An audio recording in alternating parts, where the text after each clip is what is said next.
Their call was for Peacekeepers, but Deathworlders came locked and loaded. Life on Vera was advanced, peaceful, and orderly, or at least, it appeared that way to outsiders. Beneath the surface, however, tensions simmered. Political factions, some long dissatisfied with the ruling council, were growing bold. Rumors of unrest had spread, and fear had begun to touch even the calmest of citizens. One evening, in the council hall of Vera's capital, Ambassador Lyra paced slowly across the polished floor. Her hands clasped behind her back, she studied the holographic displays showing rising unrest across the planet. "The rogue factions grow stronger every day," she said softly to herself. "If we do not act now, our people will suffer." The council meeting had been long and tense. Leaders from every corner of Vera had gathered to discuss the worsening crisis. The factions were small but cunning, using subterfuge and propaganda to incite fear among the population. The council knew they lacked the means to fully suppress the threat without outside help. Lyra's fingers hovered over the control panel, a bead of sweat forming on her temple. She activated the interstellar communication system. A bright blue signal flared into the depths of space, carrying a message encoded in the Universal Peacekeeper protocol. "We request assistance from the Galactic Peacekeepers. Our planet faces a threat that we cannot handle alone." Lyra's voice echoed through the empty council chamber, calm but resolute. She hoped that somewhere among the stars someone would answer. Hours passed. The signal bounced through countless sectors, reaching species across multiple star systems. Some ignored it, some debated it. And then a response arrived, not from diplomats, not from mediators, but from humans. To the people of Vera, humans were almost mythical. Stories of Deathworlders, humans who thrived on harsh planets where life was nearly impossible, had traveled across space for decades. They were known as strong, tough, and unyielding. They had survived worlds of freezing cold, scorching heat, and deadly predators. Yet even with all this knowledge, the Council was unprepared for what came next. A small fleet of human ships emerged from a distant star system. Sleek, angular, and imposing, their vessels carried no flags of diplomacy. Instead, they were armed with advanced defense technology, capable of devastating attacks if necessary. The humans themselves were a mix of warriors and strategists, their expressions calm but alert as they approached Vera. Lyra and the Council watched the ships enter orbit with growing unease. She turned to the head of security, Commander Talais. "They are armed," she whispered, trying to mask the rising panic in her voice. Talais nodded. "Yes, Ambassador, and they are precise. These are not negotiators. These are humans, Deathworlders." The human fleet did not land immediately. Instead, they hovered above the capital city, their ships forming a protective arc. From one of the ships, a shuttle descended smoothly, touching the city's landing platform with careful precision. The doors opened, and a small group of humans stepped out. They were taller than most Verans, their builds strong and muscular. Their eyes scanned the surroundings with a sharp intensity. Each movement was deliberate, measured, and confident. Even in silence, they projected authority. Ambassador Lyra approached them cautiously, flanked by a small council escort. "Welcome to Vera," she said, striving for diplomacy. "We sent a distress call for peacekeepers. We did not." One of the humans raised a hand politely but firmly. "We received your call," he said in clear, accented Veran. "We are here to help.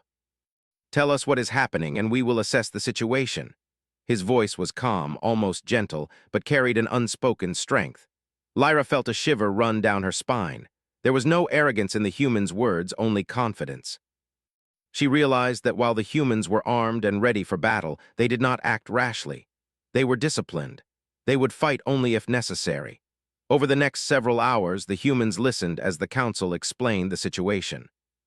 Rogue factions had begun sabotaging key facilities, spreading misinformation, and inciting small-scale violence. Their goal was not outright war, but the Council feared it would escalate if left unchecked. A human officer who introduced himself as Captain Rylan asked questions calmly and methodically. "Show me the areas where the sabotage occurred. We need to understand the environment, the layout, and the patterns of the attacks." Lyra guided the humans to the central city district, where a recent skirmish had taken place. Buildings showed minor damage, but no lives had been lost, thankfully. Humans examined every detail, taking note of entry points, escape routes, and environmental hazards. They moved efficiently, silently, yet their presence was impossible to ignore. Varans paused in their daily routines, staring in awe. Humans didn't just arrive, they commanded attention. That night, the humans set up a temporary command center in one of the council buildings. While the council slept fitfully, worrying about the future, the humans remained alert. They studied data feeds, mapped the city, and ran simulations of potential attacks. Their minds worked like machines, yet with a human touch. At dawn, the humans patrolled the streets. Their movements were swift but careful. They didn't intimidate civilians, they protected them. When a rogue faction member attempted to place a minor explosive near a market, the humans intercepted it silently. They disabled the device without causing panic or injury. Word spread quickly among the citizens. "The humans are different," people whispered. "They are strong, yes, but they do not harm the innocent." Children peered from windows, fascinated by the humans' calm confidence. Merchants thanked them politely, unable to hide their curiosity. Even the city guards, who had been skeptical at first, began to admire the humans' precision and discipline. Meanwhile, Lyra watched from the council hall, astonished. "I expected warriors, but not this," she muttered. "They are here to protect us, not to dominate us." Captain Rylan, noticing her presence, walked over. "Our mission is simple," he said. "We secure the planet, protect its people, and neutralize threats. Nothing more, nothing less. Violence is a last resort." Lyra nodded, a mixture of relief and awe washing over her. She realized that Vera's fate might now rest in the hands of these humans, these Deathworlders, whose lives were forged in environments far harsher than hers. If they could survive worlds of death, perhaps they could save Vera from its own threats. As the twin suns rose higher in the sky, the city of Vera began to feel different. The humans were no longer mysterious outsiders. They were a presence, a shield, a reminder that strength and morality could coexist. And somewhere beyond the city, the rogue factions watched from the shadows. They had expected diplomats, bureaucrats, maybe a few peacekeepers with words and gestures. They had not expected humans, calm, strategic, and fully prepared. For the first time, the rogue leaders felt true apprehension. The stage was set. The humans had arrived. Vera would never be the same again. The city of Vera buzzed with unusual activity the morning after the humans arrived. Market stalls opened, streets filled with people, but the hum of curiosity and caution blended in the air. Every citizen seemed to sense something different, something powerful had landed among them. Humans moved through the streets with precision. Captain Rylan led a small team, each human scanning, observing, and analyzing. Their armor was light yet durable, allowing mobility while offering protection. Their movements were efficient, confident, and non-threatening. Still, there was an aura of quiet strength that made people step aside politely as they passed. Lyra accompanied them, walking alongside the humans as they patrolled the central district. "I admit," she said softly, "I thought you would be aggressive. I expected weapons first, not this." Rylan glanced at her, eyes steady. "Peace is always the goal. Strength is a tool to preserve it, not to impose it. We fight only if necessary." Lyra nodded, trying to match his calm confidence. Yet her thoughts drifted to the rogue factions. They were unpredictable, clever, and relentless. Could these humans really protect the city without causing chaos? As they walked, a small commotion drew their attention. Near the plaza, a group of cloaked figures moved quickly through the shadows, carrying crates toward a busy market. The humans noticed instantly.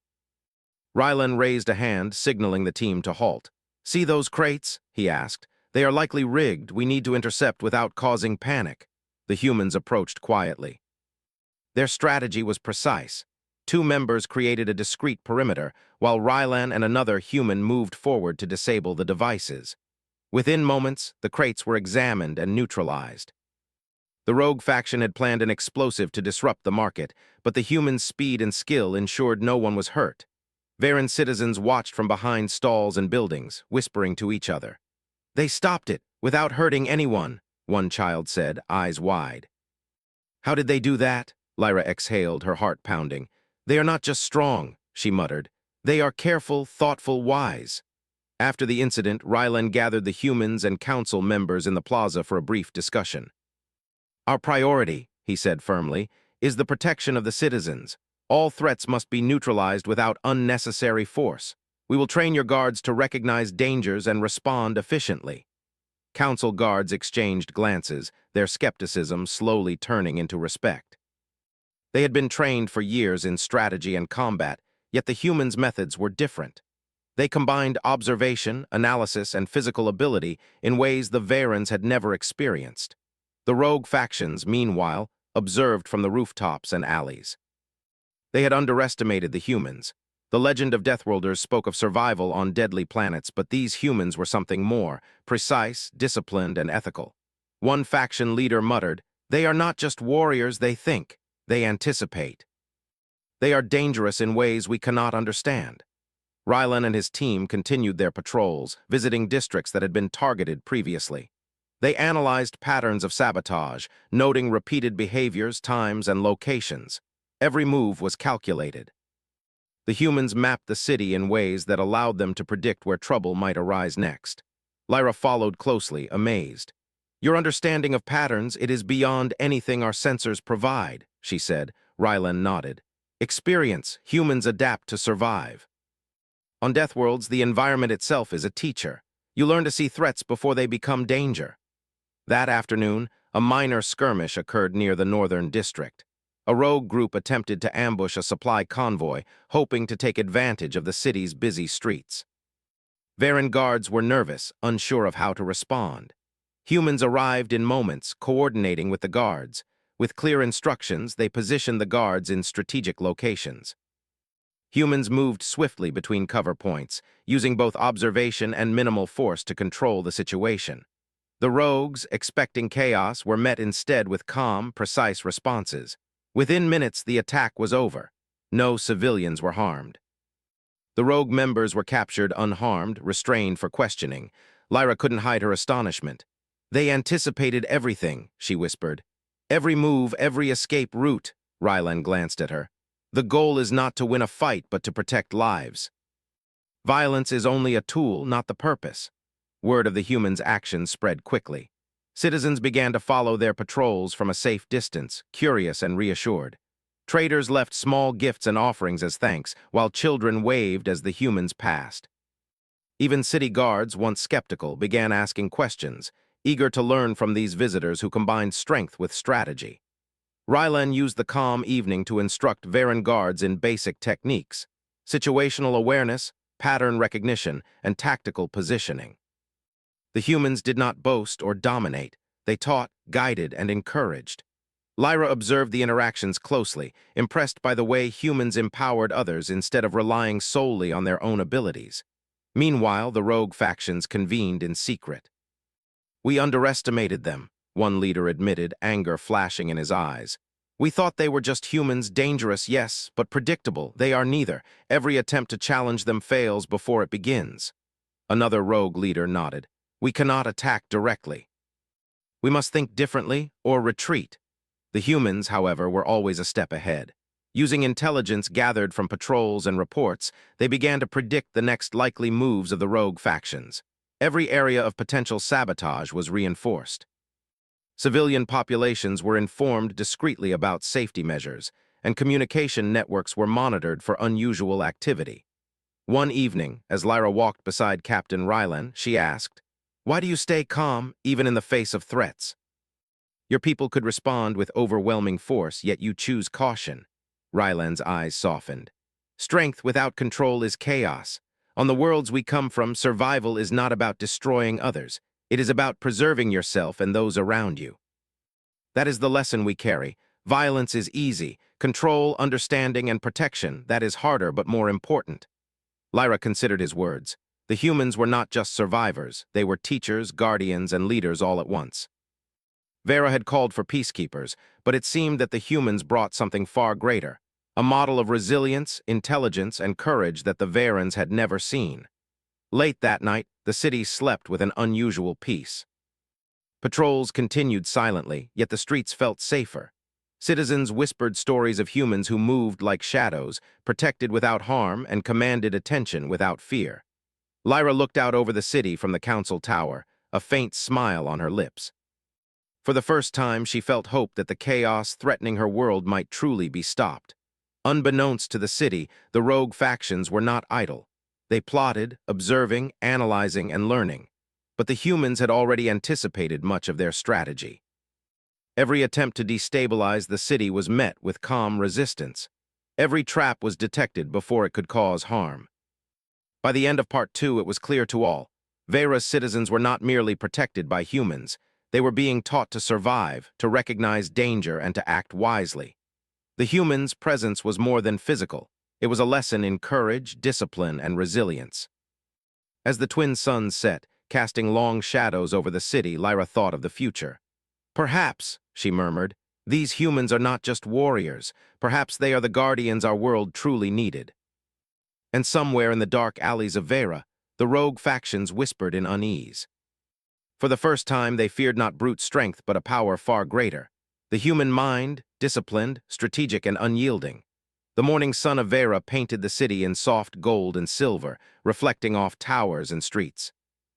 Birds sang from the skyways above, and the citizens went about their routines with cautious optimism. The presence of humans, the Deathworlders, had shifted the city's atmosphere.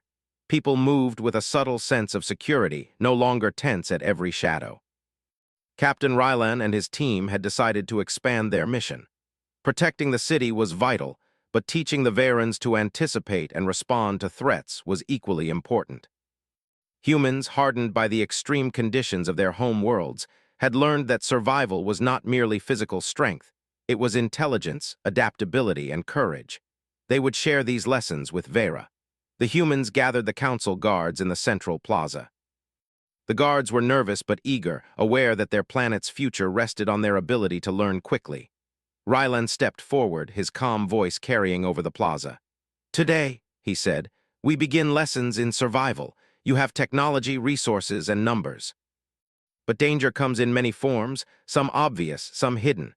You must learn to see what others miss, to act before it is too late." Lyra stood beside him, watching as the humans organized the guards into small groups. Each human leader paired with a group, moving among them to demonstrate techniques. The lessons began with situational awareness, observing surroundings, noting exits, and identifying potential hazards. A human officer, Lieutenant Myra, guided a group through a simulated marketplace. "Notice the signs," she instructed. "A crate placed oddly, a figure loitering longer than usual. These are indicators. Awareness is the first step in survival." A guard hesitated. "But what if it is nothing?" Mara smiled gently. "Better to notice and investigate than to ignore and regret. Awareness does not mean fear, it means preparation."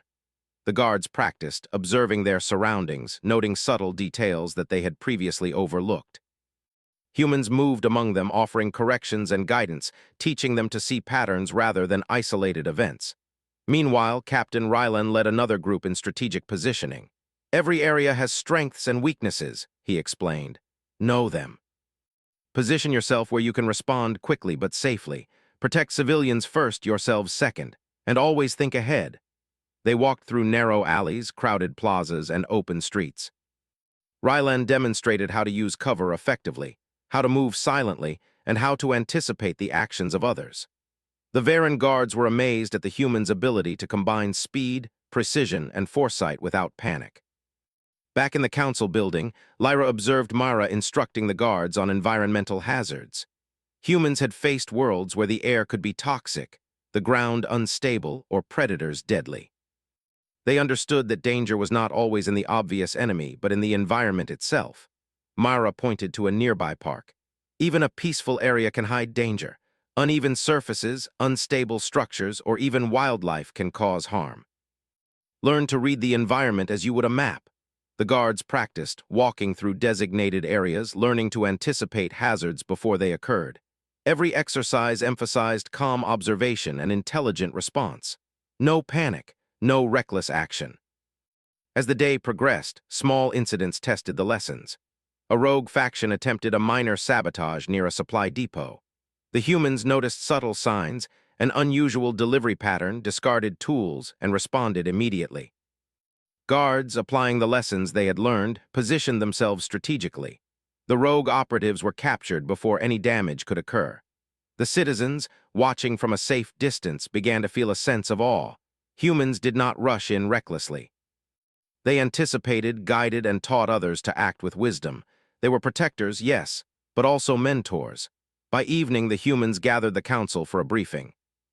They presented their observations, explaining patterns in the rogue factions, movements, and the vulnerabilities of the city. Lyra listened, realizing that humans did not rely solely on brute force. They relied on intelligence, observation, and calculated action. They are more than warriors, she whispered to herself. They are strategists, teachers, guardians. Captain Ryland spoke clearly. Your city is strong, but it can be stronger. Our lessons are not just about reacting to threats, they are about preventing them. Awareness, planning, and adaptability will keep your people safe long after we leave. Meanwhile, in the shadows, the rogue factions watched and whispered among themselves. They had expected fear, chaos, or panic from the humans and the city. Instead, they found calm, discipline, and intelligence. One rogue leader muttered, "They teach as they fight. They are unlike any species we have faced. We must adapt or fail." The humans also recognized the need to understand the rogue factions' tactics. They analyzed the captured operatives, learning about communication methods, recruitment strategies, and hidden bases. With this information, they devised strategies to anticipate future moves without unnecessary confrontation. Lyra followed Ryland to one of the quieter districts of the city. The streets were calm now, but subtle signs of previous sabotage remained, minor damage, hidden traps. Ryland knelt to examine a damaged walkway. "Even small threats can cause big problems," he said. "A minor trap can injure a citizen or disrupt essential supplies. Prevention is always better than reaction." Lyra nodded. "Your people, your experience on Deathworlds, it is incredible. You see danger where we see only normal life." Ryland smiled faintly. "We have learned to survive, yes, but more importantly, we have learned to protect others. Survival is not only about strength, it is about knowledge, observation, and wisdom." That evening, the humans held a final exercise for the Varen guards, a simulated attack that combined environmental hazards, hidden operatives, and civilian protection. The guards applied all they had learned, working together with humans to anticipate, respond, and secure the area. When the simulation ended, no casualties occurred, and every threat was neutralized efficiently. The council guards were exhausted but exhilarated. They had not only survived, but had learned skills that would keep them and the citizens safe in the future. Lyra approached Captain Ryland, her eyes shining. "You have done more than protect us. You have taught us how to survive, how to think, and how to act with courage."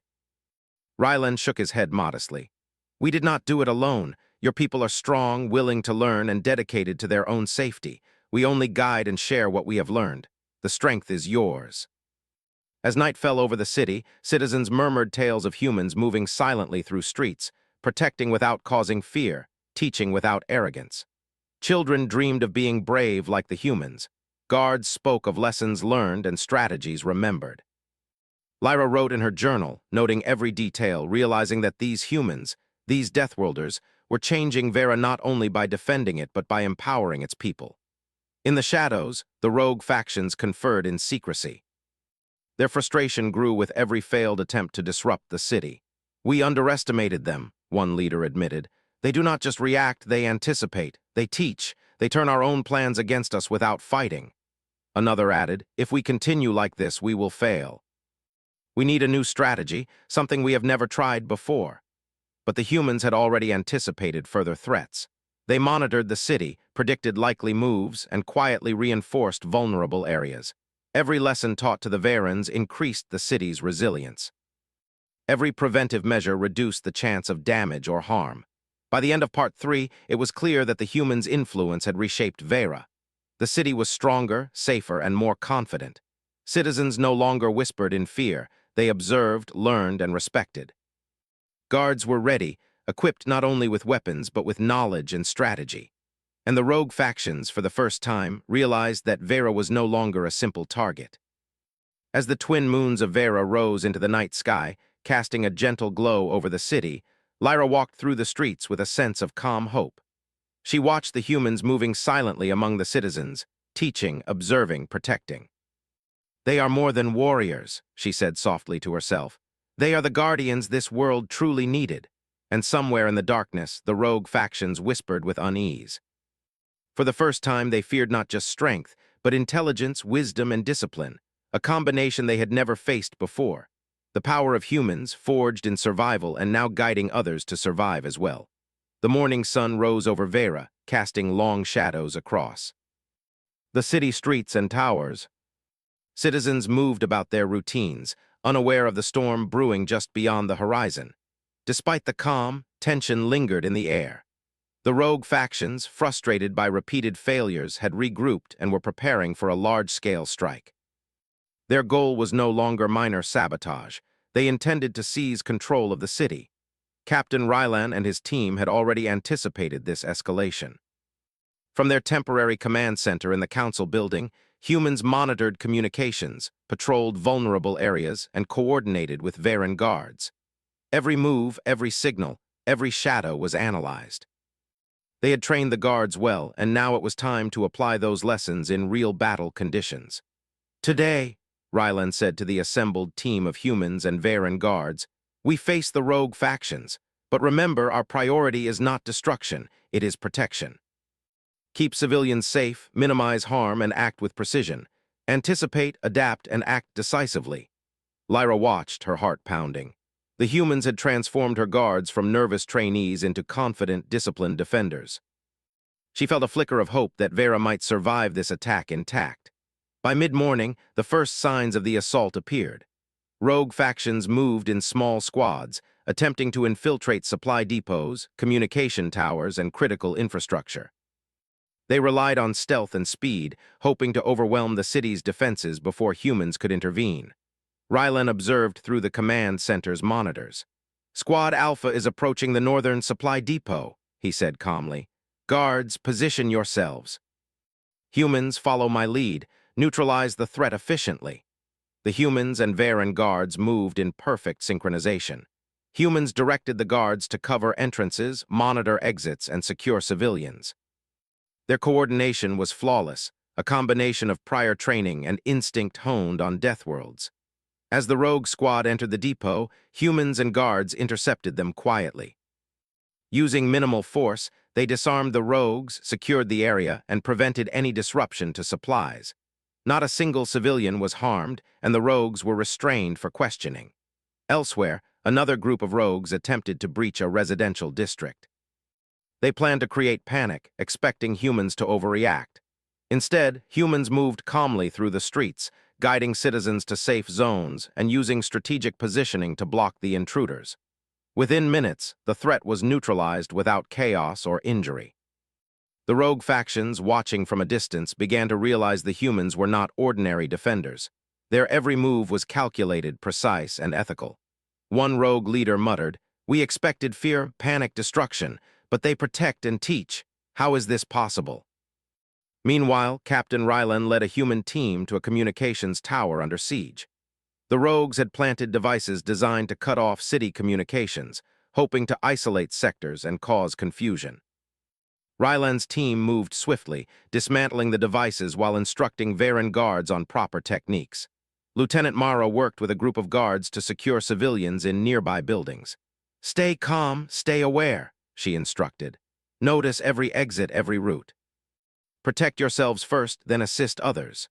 The guards followed her guidance, moving with confidence they had never known before. As the battle continued, humans demonstrated another lesson: improvisation under pressure. One rogue squad attempted to trap humans and guards in an alley by collapsing debris. The humans quickly assessed the situation, redirected the guards, and created a safe path for civilians while neutralizing the attackers. Lyra observed in awe. "They are not just strong," she whispered. "They think, adapt, and protect. Every move is intentional." By late afternoon, the rogue factions escalated further, launching multiple coordinated attacks across the city. They targeted supply lines, residential areas, and communication hubs simultaneously. The humans anticipated each strike, moving strategically to counter them while keeping citizens safe. Rylan addressed the Varen guards through the command center's communication network. "Remember your training, watch for patterns, protect civilians first, coordinate with your teams, trust your observation and instincts." The guards followed orders precisely, moving through the city with a sense of calm purpose. Humans provided guidance, reinforcing lessons learned over previous days. Every street, alley, and building became part of a larger strategy, a network of defense designed to neutralize threats efficiently. As night fell, the final confrontation began near the city's central square. The rogue factions had concentrated their forces, hoping a decisive strike would turn the tide. Humans and Varen guards met them strategically, using positioning, observation, and calculated restraint to control the battlefield. The battle was intense but controlled. Humans led daring maneuvers, guiding guards and civilians to safety while isolating rogue forces. No one panicked.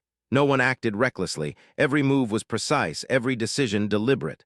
Lyra watched from a council tower, her heart racing. She had never seen such coordination, such calm strength under pressure. Humans did not simply fight. They protected, taught, and inspired. Varen guards moved with confidence, civilians remained safe, and the rogue factions struggled to adapt. In the end, the rogue factions were defeated, not through overwhelming force, but through strategy, discipline, and foresight. Their leaders were captured, restrained for questioning, and the remaining members dispersed, realizing that direct confrontation with humans was futile. The city was safe. Civilians emerged from safe zones, whispering in awe about the humans who had protected them without harm. Guards congratulated each other, recognizing the skills they had gained under human guidance. Lyra felt a deep sense of relief and admiration. Captain Rylan gathered the humans and Varen leaders in the central plaza. "Today," he said, "your city faced a significant threat. You acted with courage, discipline, and intelligence. The rogues are defeated not because of force alone, but because of strategy, preparation, and collaboration." Lyra stepped forward. "You have done more than protect us. You have shown us what it means to combine strength with wisdom. Vera is safer because of you, and our people are stronger because of what they have learned." Rylan shook his head humbly. "We only guided and shared knowledge. The real strength comes from your people. You have adapted, observed, and acted wisely. That is what makes a civilization resilient." Citizens began to gather, offering thanks and admiration. Children waved, curious and inspired. Guards stood proudly, knowing they had grown in skill and confidence. Even those who had doubted the humans could not hide their respect.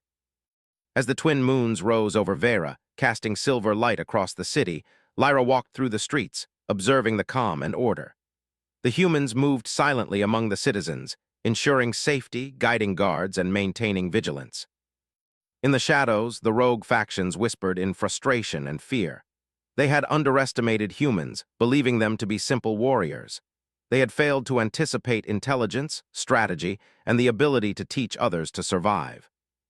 For the first time, they feared not just strength, but wisdom, adaptability, and discipline, a combination they could not overcome.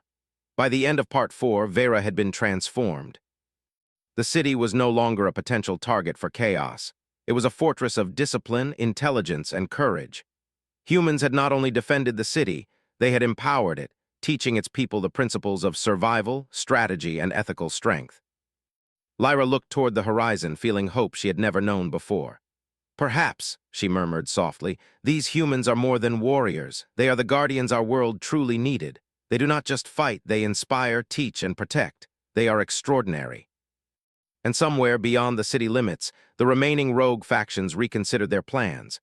They had been defeated not just by power, but by a force far greater. Humans, whose survival, intelligence, and ethics made them unmatched defenders and teachers.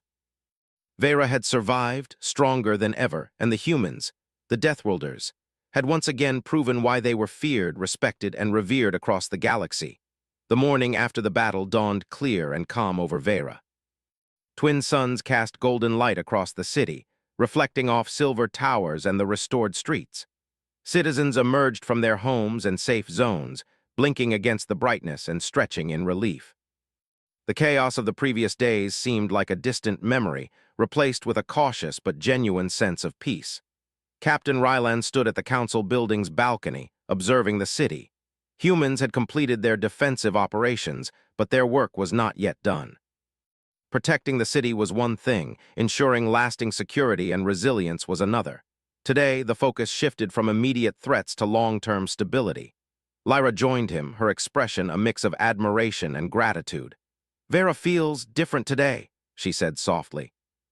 "Calm but stronger. The citizens are no longer fearful. Even our guards, once hesitant, move with confidence." Rylan nodded. That is the goal. Protection alone is temporary. Teaching others to protect themselves ensures the city remains strong long after we depart. Strength is not only in arms, it is in knowledge, preparation, and unity. Humans and Varen guards convened in the central plaza. The captured rogue faction leaders were restrained but unharmed, waiting for proper questioning by the council. Their defeat had been swift and decisive, yet humane, a demonstration of the humans' principle, control and precision over unnecessary violence. Today, Rylan addressed the gathering, we focus on lessons from recent events. First, the importance of coordination. Every action, every patrol, and every response must work together. Unity is your greatest strength.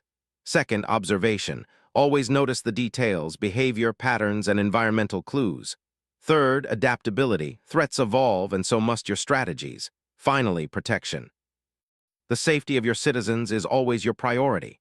Lyra watched as Varen guards absorbed the lessons, their faces attentive and eager.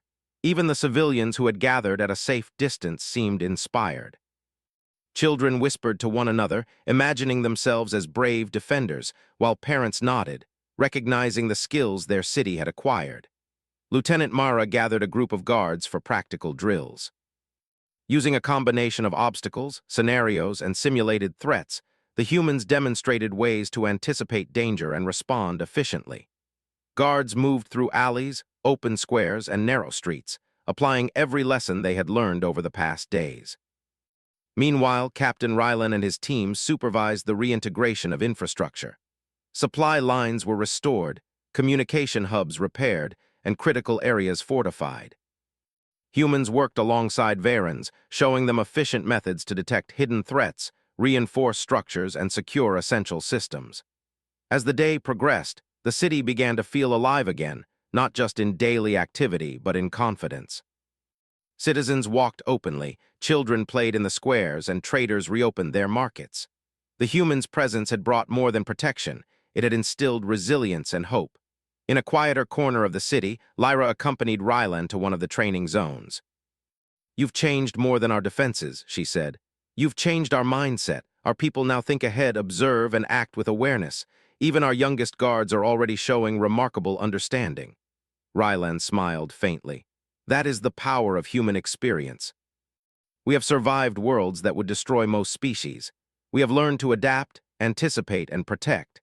Sharing that knowledge ensures that others can face challenges with confidence, not fear." Even the captured rogue leaders were observing quietly, their faces marked by frustration and realization. One of them muttered to another, "We underestimated them. Humanity is not just strength. They teach, inspire, and transform. We could not match them." As twilight approached, the humans organized a final demonstration for the council and citizens. Using both strategy and controlled exercises, they simulated scenarios of threat detection, evacuation, and neutralization of dangers. Guards and civilians watched closely, learning and absorbing methods that could be applied in real situations. Lyra stood beside the council president, marveling at the display. "They are extraordinary," she whispered, "not just in combat, but in the way they empower others. Our city is no longer dependent on a single force. We are capable now. We are ready." After the demonstration, Rylan addressed the council directly. "Our mission on Vera is complete. The immediate threats have been neutralized, your guards and citizens are trained, and the city is fortified. The rogues have been captured for questioning, and further plots will be easier to prevent. We leave you now with the tools, knowledge, and strategies to maintain peace and security. Remember, your strength lies in unity, observation, and preparation." Council members rose, applauding the humans. Lyra stepped forward to speak. "Captain Rylan, Lieutenant Mara, and all humans present, thank you. You have done more than defend our city. You have transformed it. Vera will never forget your wisdom, courage, and guidance. You are our true guardians." Rylan bowed his head humbly. "We did not do this alone. Your people were willing to learn, to act, and to grow. We only guided them. The real strength is yours." Citizens approached the humans, offering words of thanks, gestures of appreciation, and small gifts. Children shyly extended drawings, depicting brave humans alongside Varens defending their city. The humans accepted these tokens with modest smiles, understanding that respect and admiration were far more valuable than material rewards. As the night settled, Lyra walked through the streets, observing the calm, orderly movement of citizens and guards. The humans moved among them silently, ensuring that the final preparations for lasting peace were in place. Their presence was a symbol not of fear or domination, but of protection, guidance, and mentorship. Even the rogue factions, now confined and restrained, could not hide their respect. They had learned the true power of humans, the combination of survival, intelligence, strategy, and ethics. Strength alone was not enough to defeat them. Humans had used knowledge, foresight, and discipline to transform a threatened city into a fortress of resilience. Lyra paused at the central plaza, gazing up at the twin moons reflecting off the city's towers. Perhaps, she thought, these humans are not just warriors, they are teachers, guides, and guardians. They protect not only with force but with wisdom, and that is what makes them extraordinary. Captain Rylan approached, sensing her reflection. "It is time for us to depart," he said softly. "Vero is safe, your people are prepared, the city is stronger than ever." Lyra nodded, feeling a mix of gratitude and admiration. "We will never forget you," she said. "Your courage, guidance, and wisdom, they will be remembered for generations." The humans prepared their shuttle, leaving behind a transformed city and a population empowered to protect itself. As they lifted off, citizens gathered to watch, waving and cheering. Children pointed, whispering tales of bravery and wisdom. Guards saluted, inspired to maintain the high standards taught by the humans. Rylan glanced back at the city, a quiet pride in his eyes. "Vero is ready," he said to his team. "We taught, guided, and protected. Now it is theirs to safeguard." That is what being a guardian truly means.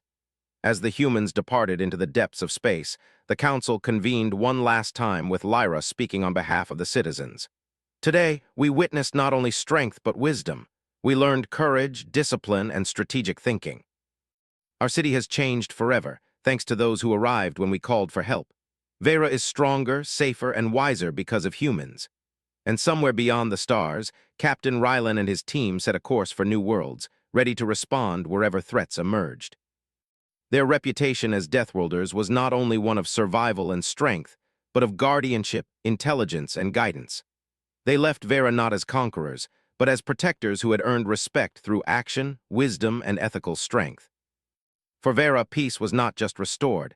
It was strengthened by knowledge, resilience, and the extraordinary influence of humans.